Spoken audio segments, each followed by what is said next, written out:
5 alasan Muhammadiyah alihkan dana dari BSI, oleh Joni Edward, wartawan senior FNN.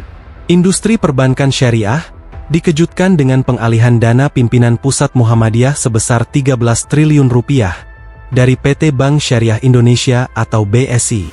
Bak petir di siang bolong, isu itu pun menjadi perbincangan publik, terutama di lingkungan aktivis dan praktisi bank syariah di tanah air. Dana Muhammadiyah tersebut, seperti diketahui, dialihkan ke sejumlah bank syariah lain, termasuk Bank Syariah Bukopin, Bank Mega Syariah, Bank Muamalat dan bank syariah lain, yang selama ini melakukan kerjasama dengan ormas Islam tersebut. Apakah penarikan dana 13 triliun rupiah itu akan membuat BSI oleng? Tidak juga. Per kuartal 1, tahun 2024, dana pihak ketiga BSI mencapai 297 triliun rupiah. Artinya dana yang ditarik hanya 4,37% dari total likuiditas BSI. Pengalihan dana itu tertuang dalam Memo Muhammadiyah, nomor 320-1.0-A, tahun 2024, tentang konsolidasi dana yang dikeluarkan pada 30 Mei 2024. Tentu saja, pengalihan dana itu bukan tanpa sebab, pasti ada sesuatu yang tidak beres, atau setidaknya tidak sesuai harapan, sehingga pimpinan pusat Muhammadiyah mengalihkan dananya dari BSI. Pimpinan Muhammadiyah lewat ketua umumnya Haidar Nasir, dan sejumlah jajaran PP Muhammadiyah dalam siaran persnya menyampaikan tujuan penarikan. Karena alasan untuk meratakan keadilan ekonomi dan mengurangi risiko persaingan tidak sehat, dengan menarik dananya, yang tadinya hanya terpusat disimpan di BSI, lalu membaginya dengan disimpan ke beberapa bank syariah lainnya, terpisah secara merata. Tapi tentu saja, itu cuma bahasa diplomatis. Bahasa tingkat tinggi kaum intelektual yang tak dipahami semua kalangan awam, yang tujuannya untuk meredam kesan konflik dan menjaga marwah institusi lain, walau sudah tak sepihak sejalan.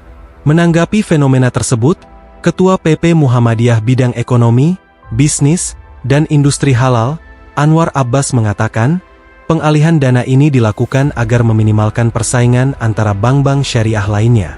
Pasalnya, selama ini pusat penyimpanan dana ormas tersebut terlalu terkonsentrasi di BSI, sedangkan di bank lain masih terbilang sedikit. Hal inilah yang dapat menimbulkan risiko konsentrasi, atau concentration risk dan bisnis. Ibarat filosofi investasi, jangan taruh investasi di keranjang yang sama atau dalam satu keranjang. Bila hal ini terus berlangsung, maka tentu persaingan di antara perbankan syariah yang ada tidak akan sehat. Dan itu tentu jelas tidak kita inginkan, kata Anwar beberapa waktu lalu. Sementara itu, Corporate Secretary BSI, Wisnu Sunandar mengatakan, pihaknya terus berkomitmen untuk selalu melayani dan mengembangkan ekonomi umat dengan berkolaborasi bersama mitra strategis dan pemangku kepentingan. Selain itu, dia juga menyebut BSI terus berupaya untuk memenuhi ekspektasi seluruh pemangku kepentingan dengan prinsip adil, seimbang, dan bermanfaat sesuai dengan syariat Islam. Terkait pengalihan dana oleh PP Muhammadiyah, BSI berkomitmen untuk terus menjadi mitra strategis dan siap berkolaborasi dengan seluruh stakeholder dalam upaya mengembangkan berbagai sektor ekonomi umat.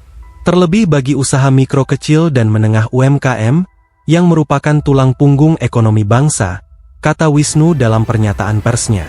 Wisnu menyebut, BSI terus berkomitmen menjadi lembaga perbankan yang melayani semua kalangan masyarakat, baik institusi maupun perorangan, dan memberikan pelayanan terbaik, sekaligus berkontribusi dalam pengembangan ekonomi Indonesia.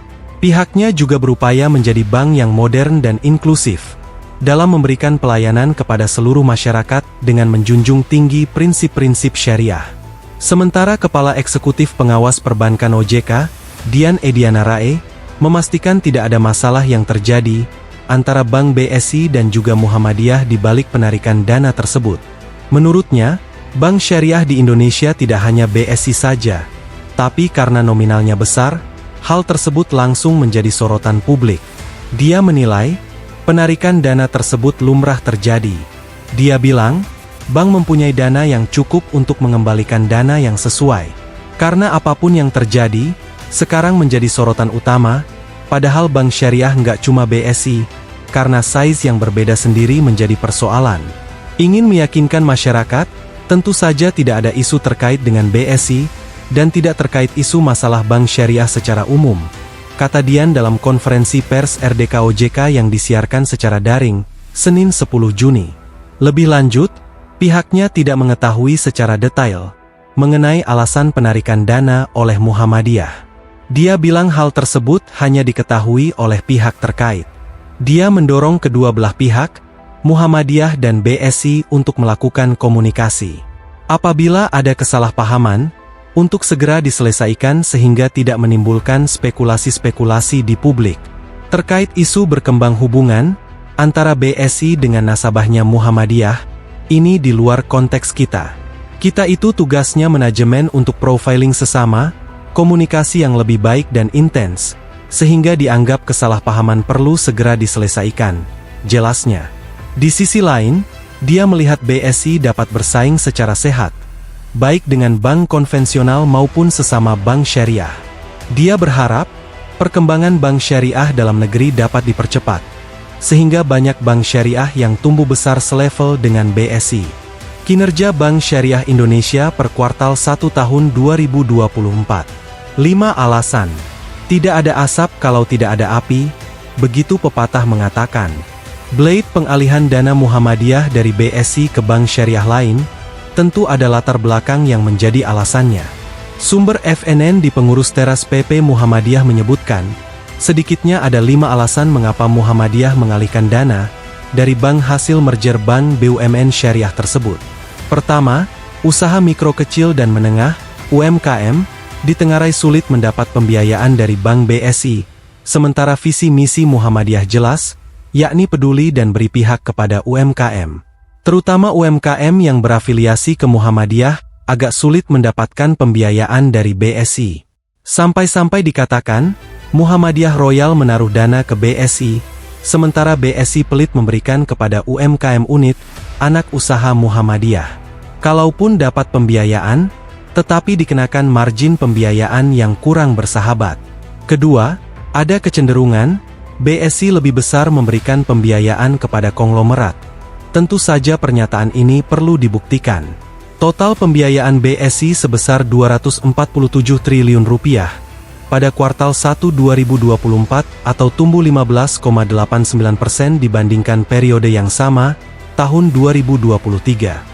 Dari nilai tersebut, sebesar 54,62% disalurkan pada segmen consumer, kemudian sebesar 27,81% disalurkan ke segmen wholesale, dan 17,56% ke segmen retail. Pada segmen konsumer sendiri, pembiayaan terbesar disalurkan untuk pembiayaan Gria, Mitraguna, pensiun, bisnis emas, oto, cicil emas dan Hasanah Card. Adapun untuk pembiayaan berkelanjutan, BSI telah menyalurkan Rp59,2 triliun yang didominasi oleh sektor UMKM sebesar Rp46,6 triliun, Sustainable Agriculture Rp4,9 triliun, energi terbarukan Rp0,9 triliun, dan proyek green lainnya sebesar Rp0,6 triliun. Ketiga, dana Corporate Social Responsibility atau CSR BSI, disinyalir lebih banyak disalurkan ke amal sosial ormas sebelah, daripada ke amal sosial di bawah Muhammadiyah. Padahal Muhammadiyah Royal menempatkan dana Rp13 triliun di BSI, sementara ormas tetangga, tidak diketahui apakah menempatkan dananya di BSI. Hal ini tentu saja menimbulkan kecemburuan, dari ormas Islam yang didirikan oleh Kiai Haji Ahmad Dahlan tersebut. Keempat, jajaran komisaris BSI, sama sekali tidak ada dari unsur PP Muhammadiyah. Walaupun pernah mengusulkan, tapi tidak digubris sama sekali. Padahal petinggi Muhammadiyah, Sekretaris Umum Abdul Mukti diadopsi sebagai komisaris independen di Bank KB Bukopin Syariah. Sedangkan Anwar Abbas dijadikan Dewan Pengawas Syariah Bank Mega Syariah. Kerenggangan hubungan Muhammadiyah BSI berawal karena dipicu oleh permintaan BSI ke PP Muhammadiyah untuk duduk dalam jabatan Dewan Pengawas Syariah dan Komisaris di BSI. Lewat surat nomor 145-10-A-2024, Muhammadiyah lantas menyodorkan nama Jai Mubarak sebagai calon Dewan Pengawas Syariah, dan Abdul Mukti sebagai calon komisaris.